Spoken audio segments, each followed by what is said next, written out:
Hi guys, welcome back to my channel. எல்லாரும் எப்படி இருக்கீங்க? நல்லா இருப்பீங்கன்னு நினைக்கிறேன். ஸோ இன்றைக்கி நம்ம என்ன வீடியோ பார்க்க போகிறோன்னா, திண்டுக்கல் ஸ்டைல் சிக்கன் பிரியாணி தான் இன்றைக்கி நம்ம பார்க்க போகிறோம். ஸோ குயிக்காக வீடியோக்குள்ளே போயிடலாம். வீடியோக்குள்ளே போகிறதுக்கு முன்னாடி என்னோட வீடியோஸை புதுசாக பார்க்குறவங்க என்னோட சேனலை சப்ஸ்கிரைப் பண்ணிட்டு பாருங்கள். வீடியோஸை லைக் பண்ணுங்கள், ஷேர் பண்ணுங்கள், கமெண்ட் பண்ணுங்கள், மறந்துடாதீங்க. ஸோ சிக்கன் பிரியாணி பண்ண போகலாமா திண்டுக்கல் ஸ்டைலில்? ஸோ அதுக்கு நம்ம என்னென்ன தேவையானது வேணுங்கிறத இப்போ இந்த வீடியோக்குள்ளே பார்க்கலாம் வாங்க. ஃபர்ஸ்ட் நம்ம chicken biryani 3/4 kilo chicken biryani பண்ண போகிறோம். ஸோ அதுக்கு 1/2 kg சிக்கன் நல்லா வாஷ் பண்ணி வச்சிருக்கோம். செகண்ட் பிரியாணி பண்ணுறதுக்கு முன்னாடி எல்லாமே ப்ரிப்பேர் பண்ணி வச்சுட்டு அப்புறம் நம்ம ஜீரக சம்பா ரைஸ், இது திண்டுக்கல் ஸ்டைல் பிரியாணிக்கு இந்த ரைஸ் தான் யூஸ் பண்ணுவாங்க. ஸோ அது நல்லா வாஷ் பண்ணி வச்சிருக்கோம். இது நம்ம ஸ்டார்ட் பண்ணுறதுக்கு முன்னாடி நம்ம வாஷ் பண்ணி வைக்கணும். அப்புறம் இதுக்கு தேவையான பட்டை, கிராம்பு, ஏலக்காய் இதெல்லாம் வச்சுருக்கோம். அப்புறம் பார்த்தீங்கன்னா கொஞ்சமாக கேர்டு யூஸ் பண்ணுறோம். இதில் நம்ம டொமேட்டோ ஒரு சிலர் யூஸ் பண்ணுவாங்க, நம்ம லைட்டாக யூஸ் பண்ணுறோம். அதனால் கொஞ்சம் அதுக்கு புளிப்பு வேணுங்கிறதுக்காக நம்ம கொஞ்சமாக கேர்டும் யூஸ் பண்ண போகிறோம். அப்புறம் மெயினாக பார்த்தீங்கன்னா இந்த பிரியாணி செய்கிறதுக்கு மசாலா, இது நம்ம பட்டை, கிராம்பு, ஏலக்காய் இது எல்லாமே லைட்டாக ரோஸ்ட் பண்ணிவிட்டு அப்புறமா நம்ம நல்லா அரைச்சி வச்சுருக்கோம். அப்புறம் ஒரு மீடியம் சைஸ் ஆனியன் ஒரு 2 கட் பண்ணி வச்சுருக்கேன் ஸ்லைஸாக. அப்புறம் ஒரு பெரிய தக்காளி இதில் கட் பண்ணி வச்சுருக்கேன்.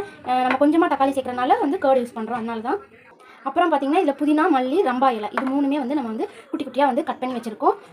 மெயினாக இதுக்கு ஃபைனலாக என்னென்னு பார்த்தீங்கன்னா, இதுக்கு மெயினான டேஸ்ட் கொடுக்குறதே இந்த ஒரு மிக்ஸ் தான். இது என்னெல்லாம் போட்டுக்கோம் பார்த்தீங்கன்னா, சின்ன வெங்காயம், பச்சை மிளகா, புதினா, மல்லி, அப்புறம் ஜிஞ்சர், கார்லிக் இது எல்லாமே நல்லா பேஸ்ட் பண்ணி வச்சுருக்கோம். இதுதான் இந்த திண்டுக்கல் ஸ்டைல் பிரியாணிக்கு டேஸ்ட் கொடுக்குறதே. ஸோ நம்ம இப்போ பிரியாணி பண்ண ஸ்டார்ட் பண்ணலாம். ஃபர்ஸ்ட் நம்ம ஒரு பெரிய பிரியாணி சட்டி, இப்போ 3/4 கிலோ பண்ணுறோம்னா அதுக்கேற்ற மாதிரி நம்ம ஒரு பிரியாணி சட்டி இருக்குது நம்மக்கிட்ட. அது ஆன் பண்ணி ஃபுல் ஃப்ளேம் வச்சு நல்லா சட்டி ஃபுல்லாக சூடாகணும். இந்த இது ஃபுல்லாக சூடானதுக்கப்புறம் தான் நம்ம ஆயில் போடணும். இப்போ இந்த பேன் நல்லா சூடாயிடுச்சு. இப்படி வச்சு பார்த்தா நல்லா ஹீட் இப்படி ஏறும். அந்த டைமில் நம்ம ஆயில் ஊற்றிக்கலாம். ஆயில் நிறைய சேர்க்குறவங்களும் இருப்பாங்க, கம்மியாக சேர்க்குறவங்களும் இருப்பாங்க. அதுக்கேற்ற மாதிரி நம்ம ஆயில் யூஸ் பண்ணிக்கலாம். நம்ம கொஞ்சம் கம்மியாக சேர்க்குறனால நம்ம ஒரு 6 to 7 டீஸ்பூன் ஆயில் யூஸ் பண்ணுவோம். இது கூட நம்ம நெய் யூஸ் பண்ணிக்கலாம். நெய் ஃபஸ்ட்டு கொஞ்சமாக யூஸ் பண்ணிவிட்டு பிரியாணி பண்ணதுக்கப்புறம் நம்ம தம் போடும்போது நம்ம நெய் யூஸ் பண்ணி இப்போ நம்ம கொஞ்சமாக இது கூட நெய் யூஸ் பண்ணிக்கலாம். இப்போ இது ரெண்டும் நல்லா அந்த பபிள்ஸ் வரணும். உங்களுக்கு தெரியுதா பபிள்ஸ் வருது? ஸோ இந்த டைமில் நம்ம இந்த பட்டை, கிராம்பு, ஏலக்காய்லாம் வச்சுக்கோங்க. இதெல்லாம் நம்ம போட்டுக்கலாம். இது போட்டதுக்கப்புறமா நம்ம ஆனியன் போட்டுக்கலாம். ஆனியன் நல்லா ஃப்ரை பண்ணுறதுலாம் இது நல்லா கோல்டன் கலரில் வர்ற வரைக்கும் இதை இது பண்ணலாம். இப்போ ஆனியன் நல்லா குக் ஆகிறதுக்காக கொஞ்சமாக சால்ட் சேர்த்துக்கலாம். ஆனியன் அப்போ தான் சீக்கிரம் குக்காக அது ஃப்ரை ஆகும். இப்போ இதை கொஞ்சம் நேரம் ஒரு 3 to 5 minutes இதை மூடி வச்சுக்கலாம். ஆனியன் ஃப்ரை ஆகிற டைமில் நம்ம சிக்கன் 65 பண்ண போகிறோம். அதுக்கு தேவையான மசாலாஸ்லாம் ஆட் பண்ணி நமக்கு மேக்னேட் பண்ணி வைக்கிறதுக்கு நம்ம மிக்ஸ் பண்ணி வச்சிடலாம்.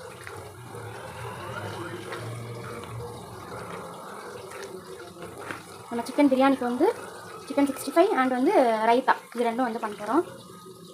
ஸோ நம்ம சிக்கன் 65 ரெடி பண்ணி வச்சாச்சு. ஆனியன் வதங்கிட்டே இருக்குது. இதில் நம்ம இப்போ ஜிஞ்சர் கார்லிக் பேஸ்ட் ஆட் பண்ண போகிறதில்ல. ஏன்னா நம்ம அரைச்சி வச்சிருக்க மிக்ஸ்லேயே ஜிஞ்சரும் கார்லிக்கும் போட்டு தான் நம்ம அரைச்சி வச்சிருக்கோம். ஸோ அதில் நம்ம ஆட் பண்ண போகிறது, இதில் ஆட் பண்ண போகிறோம். அதில் இல்லை, சாரி, இதில் நம்ம ஜிஞ்சர் கார்லிக் பேஸ்ட் ஆட் பண்ண போகிறதில்ல. இது நல்லா இப்போ வதங்கிடுச்சு. இது கோல்டன் கலர் சொல்கிற விட ஹனி கலர் சொல்லலாம். ஹனி கலரில் நல்லா இது மிக்ஸ் ஆனதுக்கப்புறம் என்ன பண்ணணும்னா, நம்ம இதில் நிறைய பேர் தக்காளி லேட்டாக ஆட் பண்ணுவாங்க. நம்ம முன்னாடியே ஆட் பண்ணுவோம். ஒருத்தர் ஒரு ஸ்டைலில் பண்ணுவாங்க. ஸோ எனக்கு இப்படி பண்ணுறது பிடிக்கும். ஏன்னா அப்போ தான் அந்த தக்காளியோட ஜூஸ் எல்லாமே ஃபுல்லாக நம்ம சாப்பிட்றதுல வரும். அதனால் ஸோ இதில் தக்காளி ஆட் பண்ண உடனே என்ன பண்ணணும், தக்காளி சீக்கிரம் வதங்கிறதுக்கு இல்லை மசாலா ஆட் பண்ணலாம். நம்ம அரைச்சி வச்சுருக்க மசாலா இதில் ஆட் பண்ணிடுவோம். ஆட் பண்ணி நல்லா மிக்ஸ் பண்ணலாம். இந்த மசாலாவோட பச்சை வாசனை போகிற வரைக்கும் ஒரு மிக்ஸ் கொடுக்கலாம். ஒரு 2 minutes வரைக்கும் நம்ம இதை இது பண்ணலாம். மசாலா போடுறதுனால அடியில் பிடிக்கும். ஸோ இப்போ என்ன பண்ணணும்னா, நம்ம அரைச்சி வச்சுருக்கிற இந்த பேஸ்ட்டை இப்போ ஆட் பண்ண போகிறோம். இந்த பேஸ்ட்டை இப்போ ஆட் பண்ணிடுவோம். இல்லைன்னா மசாலா இதாகிடும். ஸோ இதை ஆட் பண்ணி நல்லா மிக்ஸ் கொடுக்கலாம்.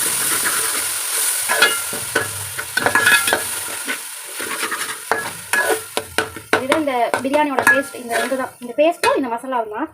ஸோ இந்த மசாலாலாம் ஆட் பண்ணி நல்லா மிக்ஸ் பண்ணிட்டோம். இது நல்லா கொதிச்சு அந்த எண்ணெய் லைட்டாக அப்படி பிரிஞ்சு வரணும். அது வரைக்கும் நம்ம மூடி வச்சு மூடிடலாம். ஸோ இப்போ என்ன பார்த்தீங்கன்னா, இந்த சைடு எண்ணெய்லாம் பிரிய ஆரம்பிச்சிருச்சு. இந்த டைமில் நம்ம கேர்டு யூஸ் பண்ணிக்கலாம். கேர்டு அப்புறம் நம்மளுக்கு தேவையான அளவு இப்போதைக்கு லைட்டாக சால்ட் ஆட் பண்ணிக்கலாம். அப்புறம் என்னென்னு பார்த்தீங்கன்னா, நம்ம புதினா, கொத்தமல்லி, ரம்பா இதெல்லாம் வச்சுருந்தோம்ல, அது எல்லாத்தையும் ஆட் பண்ணிக்கலாம். ஆட் பண்ணி நல்லா மிக்ஸ் பண்ணிக்கலாம். சால்ட் இப்போதைக்கு கொஞ்சமாக ஆட் பண்ணியிருக்கோம். அப்புறமா நம்ம சிக்கன் வாட்டர்லாம் ஆட் பண்ணதுக்கப்புறம் ரைஸ் போடுறதுக்கு முன்னாடி நம்ம டேஸ்ட் பார்த்துட்டு சால்ட் எவ்வளோ தேவையோ அதுக்கேற்ற மாதிரி நம்ம சால்ட் ஆட் பண்ணிக்கலாம். இப்போ நல்லா மிக்ஸ் பண்ணதுக்கப்புறம் இது வந்து நல்லா கொஞ்சம் மிக்ஸ் ஆகட்டும். அப்புறமா நம்ம வந்து சிக்கன் ஆட் பண்ணலாம். ஒரு 2 to 5 மினிட்ஸ் வந்து இது வந்து நல்லா வந்து கொஞ்சம் இந்த ஸ்மெல்லாம் போகிற வரைக்கும் இதில் வந்து நல்லா மிக்ஸ் ஆகி கொஞ்சம் மூடி வச்சிடலாம். அப்புறமா ஒரு 5 மினிட்ஸ்க்கு அப்புறம் வந்து நம்ம சிக்கன் ஆட் பண்ணலாம். ஸோ ஒரு 5 மினிட்ஸ்க்கு அப்புறம் இது வந்து நல்லா வந்து கொஞ்சம் நல்லா மிக்ஸ் ஆகிடுச்சு எல்லாமே. இந்த டைமில் வந்து நம்ம வந்து சிக்கன் வந்து ஆட் பண்ணிடலாம்.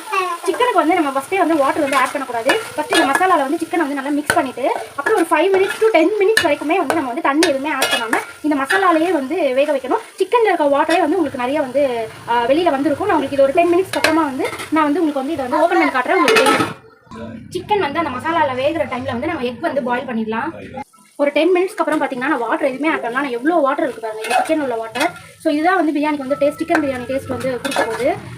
ஏன் வந்து நம்ம தண்ணி ஆட் பண்ணாமல் ஒரு 10 மினிட்ஸ் சிக்கனை வேக விடுறோம்னா சிக்கனோட வாட்டரோட டேஸ்ட் வந்து பிரியாணியில் வரும். அண்ட் வந்து இந்த மசாலா வந்து சிக்கன் வந்து வெள்ளையாக ஒரு மாதிரி சப்புன்னு இல்லாமல் சிக்கன் டேஸ்ட்டில் வந்து இந்த மசாலா டேஸ்ட் வந்து இருக்கும். அதனால தான் வந்து நம்ம ஃபர்ஸ்ட் வந்து இந்த மாதிரி பண்ணுறோம். இப்போ வந்து நம்ம வந்து தண்ணி ஆட் பண்ண போகிறோம். நாம எப்படி எந்த ரேஷியோவில் தண்ணி ஆட் பண்ண போகிறோம் பார்த்தீங்கன்னா நாங்கள் வந்து 1க்கு 3/4 அப்படிங்கிற அளவுக்கு ஆட் பண்ண போகிறோம். நிறைய பேர் 1க்கு 2 ஆட் பண்ணுவாங்க. இல்லைனா வந்து பாஸ்மதி ரைஸ்னால் 1க்கு 1/2 அப்படின்ட்டு தண்ணி வந்து ஆட் பண்ண 1க்கு 1 ஆட் பண்ணுவாங்க. இல்லை 1க்கு 2 ஆட் பண்ணுவாங்க. நம்ம வந்து 1க்கு 1.25 அப்படின்ட்டு வந்து ஆட் பண்ண போகிறோம். ஏன்னா வந்து ரைஸ் வந்து குழஞ்ச மாதிரி இருந்தால் எனக்கு பிடிக்காது, கொஞ்சம் வந்து ட்ரையாக இருந்தால் தான் பிடிக்கும். ஸோ அதுக்காக இப்போ இது தண்ணி ஆட் பண்ணதுக்கப்புறம் என்ன பண்ண போகிறோம்னா இதில் வந்து ஒரு நல்லா கொதிக்க வைக்க போகிறோம். இது நல்லா கொதிச்சதுக்கப்புறமா வந்து நம்ம ரைஸ் ஆட் பண்ணலாம்.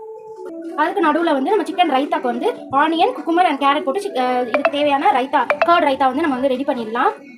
இப்போ இது வந்து நல்லா கொதிச்சிருச்சு. இப்போ இதுக்கு வந்து சால்ட் வந்து கொஞ்சம் கம்மியாக இருக்கனால சால்ட் வந்து கொஞ்சம் ஆட் பண்ணிக்கலாம். அப்புறம் வந்து என்னென்னு பார்த்தீங்கன்னா லெமன் வந்து ஒரு 1/2 லெமன் வந்து ஆட் பண்ணிக்கலாம். நல்லா மிக்ஸ் பண்ணிவிட்டு சால்ட் கரெக்டாக இருக்கான்னு ஃபஸ்ட்டே செக் பண்ணிக்கணும்.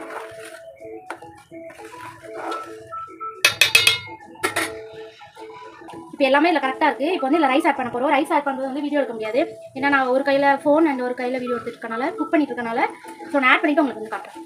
நம்ம வந்து ரைஸை வந்து ஆட் பண்ணியாச்சு. இப்போ இதை நல்லா வந்து மிக்ஸ் பண்ணிடலாம். மிக்ஸ் பண்ணிவிட்டு என்ன பண்ணணும், இது ஃபுல் ஃப்ளேமில் வச்சு இது நல்லா கொதிக்கணும். கொதிச்சு இது வந்து ஒரு 80% வந்து ஃபுல்லாக குக் ஆனதுக்கப்புறம் நம்ம வந்து தம் போடலாம். கொதிச்சு இப்போ என்ன பண்ண மூடி வச்சிடலாம். நல்லா வேகட்டும். அது வேகிற டைமில் நான் வந்து ஆனியன், குக்கும்பர் அண்ட் கேரட் வந்து நல்லா சாப் பண்ணி வச்சாச்சு. இப்போ இதில் வந்து கர்ட் ஆட் பண்ணி லைட்டாக சால்ட் போட்டு நம்ம மிக்ஸ் பண்ணிடலாம். இதில் வந்து கர்ட் ஆட் பண்ணியாச்சு, சால்ட்டும் கர்டு. இப்போ இதை வந்து நல்லா வந்து ஒரு மிக்ஸ் கொடுத்துடலாம். ஒரு க்ரீமியான ரைத்தா வந்து இப்போ ரெடி ஆகிடுச்சு. இதில் லைட்டாக வந்து மல்லி இலை போட்டுருலாம். புதினா மல்லி இலை லைட்டாக ஆட் பண்ணிடலாம். டெக்கரேஷன் நல்லாயிருக்கா? ஸோ இதில் மல்லி இலை ஆட் பண்ணியாச்சு. ஸோ இப்போ வந்து நம்ம வந்து பிரியாணி என்ன கண்டிஷனில் இருக்குன்னு செக் பண்ணிடலாம். ஸோ நல்லா வந்து கொதிக்குது. ரைஸும் வாட்டரும் ஒரே லெவலில் வந்ததுக்கப்புறமா நம்ம வந்து தம் போடணும். இப்போ வந்து ஒரு 50% வந்து ரைஸ் வந்து வெந்துருக்கு. சரி, மூடி போட்டு மூடிடலாம். ஒரு 10 மினிட்ஸ்க்கு அப்புறம் நீங்கள் ஓப்பன் பண்ணி பார்த்தீங்கன்னா ரைஸும் வாட்டரும் வந்து இப்படி ஒரே மாதிரி லெவலுக்கு வந்து வந்துச்சு. ஸோ இந்த டைமில் என்ன பண்ணணும்னா ஸ்மால் பர்னர் இருக்கிற அடுப்புக்கு வந்து மாற்றிட்டு ஒரு 15 to 20 மினிட்ஸ் வந்து நம்ம வந்து தம் போட போகிறோம். ஸோ இப்போ பார்த்தீங்கன்னா தெரியும், ஸ்மால் பர்னரில் சிம்மில் வச்சிருக்கேன். இப்போ வந்து இதுக்கு மேலே வந்து நம்ம வந்து என்ன வைக்க போகிறோம்னா தம் போட போகிறோம். இது வந்து ஒரு 15 to 20 மினிட்ஸ் வரைக்கும் தம் போட்டு நம்ம அப்புறம் ஆஃப் பண்ணிவிட்டு ஒரு 10 மினிட்ஸ் கழிச்சு ஓப்பன் பண்ணலாம். தம் போடுறதுக்கு முன்னாடி என்ன பண்ணலான்னு பார்த்தீங்கன்னா நம்மக்கிட்ட இருக்கிற இந்த மல்லி புதினா வந்து கொஞ்சம் இருக்குது. அதை வந்து இப்படி ஸ்ப்ரெட் பண்ணி விட்டுக்கலாம். விட்டுட்டு அப்புறமா வந்து கொஞ்சம் நெய் வந்து ஆட் பண்ணிக்கலாம். நெய் வந்து கொஞ்சம் ஒரு 3 to 4 ஸ்பூன் நமக்கு எவ்வளோ தேவையோ அவ்வளோ தாராளமாக வந்து நம்ம ஆட் பண்ணிக்கலாம். ஆட் பண்ணிவிட்டு இப்போ வந்து நம்ம வந்து க்ளோஸ் பண்ணிவிட்டு இதுக்கு மேலே வந்து நம்ம இடிக்கல் வச்சுருக்கோம், அதை வந்து தம் கொடுக்க போகிறோம். ஒரு 20 மினிட்ஸ் நம்ம வந்து தம் போட்டுடலாம். ஒரு 20 மினிட்ஸ்க்கு அப்புறம் ஒரு 10 மினிட்ஸ் கழிச்சு நம்ம வந்து இப்போ தம்மை வந்து ரிமூவ் பண்ணி பார்க்க போகிறோம் எப்படி இருக்குன்ட்டு. நல்லா ஆவி பறக்குது.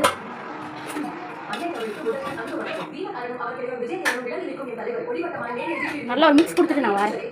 ஒரு சூப்பரான டேஸ்டான திண்டுக்கல் ஸ்டைல் சிக்கன் பிரியாணி வந்து ரெடி ஆயிடுச்சு.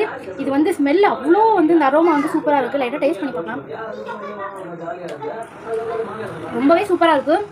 நீங்களும் ட்ரை பண்ணுங்கள். ஆனால் இதே டேஸ்ட் எல்லாருக்குமே எல்லா டேஸ்ட்டும் சேமாக வராது. அவங்கவுங்க சால்ட்டு மசாலா அதுக்கேற்ற மாதிரி அவங்கவுங்க கூட கம்மியாக போகிறனால எல்லாருக்குமே டேஸ்ட் வந்து டிஃப்ரெண்டாக தான் வரும். ஆனால் வந்து சூப்பராக இருக்குது இந்த ஸ்டைலில் பண்ணுறது. ரொம்பவே பிடிச்சிருக்கு. நான் எப்போவுமே பாஸ்மதி ரைஸ் பிரியாணி தான் விரும்புவேன். ஆனால் இப்போ ரீசெண்டாக வந்து நான் இந்த பிரியாணி வந்து ரொம்பவே லைக் பண்ணுறேன். நீங்களும் ட்ரை பண்ணி பாருங்கள். நெக்ஸ்ட் வந்து சிக்கன் 65 பண்ணலாம்.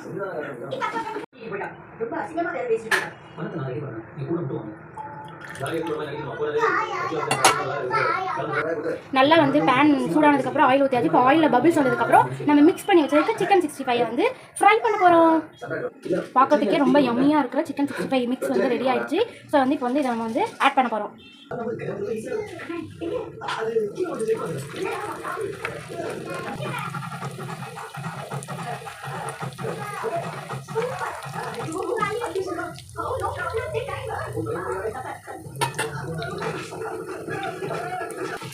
நல்ல சிக்கன் வந்து ஃப்ரை ஆகிட்டு இருக்குது. இதோட அரோமா அவ்வளோ சூப்பரான ஒரு ஸ்மெல் இருக்குது. இந்த சிக்கன் 65யோட மசாலா வந்து நான் பண்ணதில்லை, இது கடையில் வாங்கினதும் இல்லை. இது வந்து என்னோட பிரதர் வந்து எனக்கு வாங்கி கொடுத்தது.